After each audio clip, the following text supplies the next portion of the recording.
آپ یہ بتائیں کہ عوام میں جو اس وقت اشتعال اور اضطراب کی کیفیت ہے یہ کس طرف بڑھ رہی ہے؟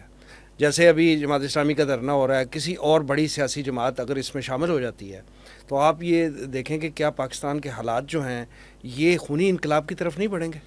انتہائی تشویشناک صورتحال ہے وسیم صاحب. دیکھیے یہ جو سولر کا معاملہ ہے نا، اس پہ بھی میں عرض کیے دیتا ہوں، یہ بھی ایک جو ہے مافیا بنتا جا رہا ہے اب. اور اس کی میں اگزامپل آپ کو دے سکتا ہوں. 1980 میں، اس کی دہائی میں، امریکہ میں بالٹیمور میں سب سے پہلے انہوں نے یہ نیٹ میٹرنگ اور سولر کا معاملہ شروع کیا تھا، پوری دنیا میں اگر دیکھیں. اور وہاں معاملہ یہ ہو گیا کہ نیٹ میٹرنگ کے ذریعے وہاں کی اشرافیہ نے فائدے اٹھانے شروع کر دیے. آپ دیکھیں تو صحیح کہ اگر آپ نے سولر کے ذریعے بڑے پیمانے پہ بچت کرنی ہے، اور بلکہ یوں کہہ لیں کہ نیگیٹو میں بلکہ آپ نے بیچنا ہے اور گرڈ میں، نیشنل گرڈ میں بجلی ڈالنی ہے، تو آپ کو ٹھیک ٹھاک انویسٹمنٹ چاہیے. عام آدمی کا کام نہیں ہے وہ انویسٹمنٹ کرنا. تو اس کے نام پر امریکہ کے اندر یہ معاملہ شروع ہوا، اور نتیجہ اس کا کیا نکلا کہ جو بجلی سرکاری طور پہ بنتی تھی نیشنل گرڈ میں، اسی طرح سے وہ کیونکہ بہرحال عوام نے لینی ہوتی تھی، اور عوام نے لینی ہوتی تھی تو انہیں مہنگی پڑتی تھی. جو نیٹ میٹرنگ کے ذریعے سولر کا استعمال کرتے تھے اور وہ بڑے بڑے انویسٹر ہوتے تھے، ان کو وہ سستی پڑتی تھی.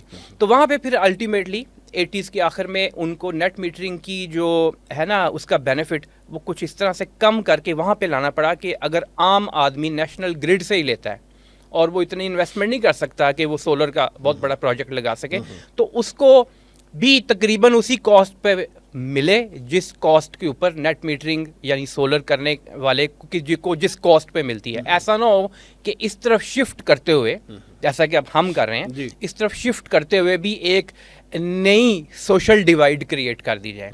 اب یہ جو صورتحال آپ دیکھیں اس میں پولیٹیکل لیول پہ ہمارے پہلے ہی بہت زیادہ پولرائزیشن ہے ملک میں.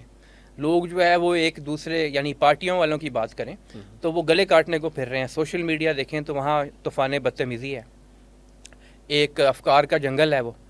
اچھا، معاشی والے سے بھی ہم بہرحال کہہ لیں کہ پچھلی ایک دہائی کے دوران معیشت ہماری سنبھل نہیں سکی، بلکہ ہر سال جو ہے اور ہر گزرتے دن کے ساتھ وہ گرتی ہی جا رہی ہے. اور اب تو ہم اس سچویشن پہ پہنچ چکے ہیں کہ وہ جو سری لنکا والی مثال تھی، آپ نے دیکھا ہوگا، فرانس اور انقلاب فرانس تو بڑی پرانی بات ہے، وہاں پہ بھی پھر عوام نے ایک ہلا بولا اور وہ صدارتی محل کی طرف کس طرح سری لنکا کے بعد بھی جو ہے کینیا میں ہوا ریسنٹلی. اچھا، پھر آپ یہ دیکھیں کہ جب یہ ابھی ہم بات کر رہے تھے نا ان کی جو آئی پی پیز کی ہے، اتنی اٹریکٹیو انویسٹمنٹ خاص لوگوں کے لیے کہ صرف 52 ارب روپے کی انویسٹمنٹ کر کے 470 ارب روپے آپ کو ریٹرن آن ایکویٹی کے بعد مل رہا ہے. 470 ارب روپے، تو اتنی لوکریٹو انویسٹمنٹ اشرافیہ کے بعد جا رہی ہے.